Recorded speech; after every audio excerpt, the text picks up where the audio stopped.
L'eau est un enjeu vital pour l'humanité. Il y a beaucoup de pays en manque, ce qui crée des tensions politiques.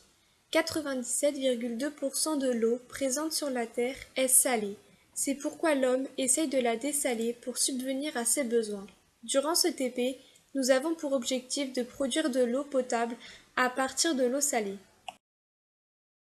Pour réaliser ceci, nous allons effectuer une distillation fractionnée. Le fonctionnement est très simple, nous allons mettre l'eau salée dans le ballon qui est situé comme vous pouvez le voir sur le chauffe-ballon.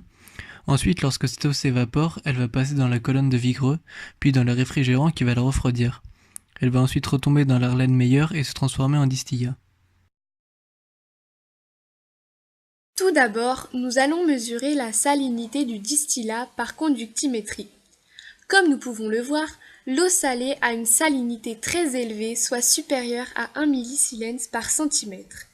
Maintenant, l'eau distillée a une salinité, comme nous pouvons voir, inférieure à celle de l'eau de mer, soit de 0,30 millisiemens par centimètre, car les minéraux sont restés dans le ballon sous forme de sel solide. On peut donc en conclure que l'eau a bien été dessalée. Maintenant, nous allons faire un test de salinité, mais avec le nitrate d'argent. Nous allons prendre un tube à essai, mettre de l'eau salée et ajouter quelques gouttes de nitrate d'argent.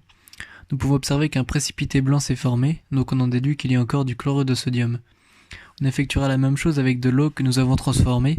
Or cette fois il n'y a plus de précipité blanc, ceci nous montre bien que l'eau a été dessalée.